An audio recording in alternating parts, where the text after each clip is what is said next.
যারা ভূতে বিশ্বাস করেন না বা করতে চান না তাদেরকে আজকে একটা সত্য ঘটনা শোনাবো। আমি সবসময় ঢাকা থেকে রাত্রে বাড়িতে যাই, কারণ ছুটি পাই কম। আবার চিন্তা করি রাত্রে চলে গেলে পরদিন সকালটা বাসা থেকে শুরু করা যাবে।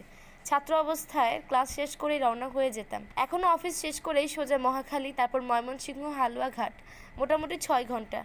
একদিন ক্লাস শেষ করে বাড়ি রওনা হলাম। আমাদের বাজারে যেতে রাত 12টা বেজে গেল।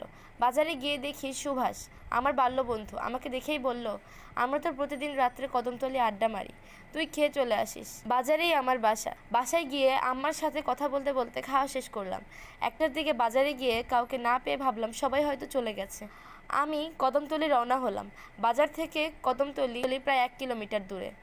তখন আষাঢ় মাস, আকাশে চাঁদও আছে, কিন্তু আষাঢ়ের মেঘ ও চাঁদের আলো দুইটা মিলে এক অদ্ভুত আলো আঁধারের খেলা চলছে। এই কালো অন্ধকার আবার যেন ভরা পূর্ণিমা। অদ্ভুত আলো আঁধারের খেলা চলছে এই কালো অন্ধকারে। এমন রাতে একা একা হাঁটলে ভূত প্রেতের কথা একটু বেশিই মনে পড়ে। বামের ঘন জঙ্গল থেকে ঝিঝি পোকার শব্দে একটা অদ্ভুত সুর সৃষ্টি হচ্ছে, যে সুরের তালে তালে নিজেকে নিয়ে খুব হারিয়ে যেতে ইচ্ছা করে। মাঝে মাঝে গভীর জঙ্গল থেকে দু একটা কাক বড্ড বেসুরা কণ্ঠে ডাকে। মনে হচ্ছে মাংস খেকো রাক্ষস যেন কলিজাটা ছিঁড়ে নিয়ে যাচ্ছে। আমি কদমতলীর কাছাকাছি যেই জায়গায় শ্মশান ঘাটটা, ঠিক সেই জায়গায় চলে আসলাম। এখান থেকে আমাদের যে জায়গাটা বসে আড্ডা দেওয়ার কথা, জায়গাটা স্পষ্টই দেখা যায়। আমি কাউকেই দেখতে পেলাম না। মনের ভিতর একটা ভয় জেগে উঠল।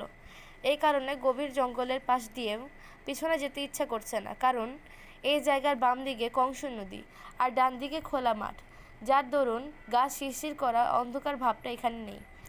আমি ভয় কাটানোর জন্য একটু জোর করেই যেন অন্যমনস্ক হয়ে যেতে চাইলাম। মাঝে মাঝে কয়েকটা কলা গাছ নদী দিয়ে ভেসে যাচ্ছে। দূর থেকে মনে হচ্ছে কোনো একটা লাশ ভেসে যাচ্ছে। মৃত প্রাণীর গন্ধে বমি হওয়ার অবস্থা। হঠাৎ একটা কান্নার শব্দ শুনতে পেলাম। কিছুটা ভয় পেয়ে গেলাম। আমার কাছ থেকে হাত 20 দূরে ঠিক আমার বাম দিকে তাকিয়ে দেখি একটা ঘোমটে দেওয়া মহিলা বসে আছে, আর ওইখান থেকে কান্নার আওয়াজটা আসছে। ভয়ে আমার আত্মা চলে যাওয়ার জোগাড়। ডাকবো ভেবে না ডেকে সোজা বাসার দিকে রওনা হলাম। বাসায় গিয়ে হাত মুখ ধুয়ে শুয়ে পড়লাম। পরদিন সকালে আম্মাকে সব ঘটনা খুলে বললে আম্মা বলল, সুভাষ তো ময়মনসিংহ গিয়েছিল 3 দিন আগে, সে তো আসবে আরও পরে। আমি তো অবাক। তাহলে সুভাষের চেহারা নিয়ে কে আমাকে বলল কদমতলী যাওয়ার জন্য? শেষে আম্মা যা বলেছিল তা ছিল এরকম: 88 বন্যার সময় নৌকায় করে বরযাত্রীর বউ নিয়ে যাওয়ার সময় কদমতলী নৌকা ডুবে যায়। সবাই তীরে উঠলেও কোণে আর উঠতে পারেনি। সেই থেকে মাঝে মাঝে কদমতলীতে কাঁদতে দেখা যায় ওই কোণে বউকে। এটা আরও অনেকেই দেখেছে। এটি শোনার পর আমি আর কদমতলী যাওয়ার কথা চিন্তাও করিনি।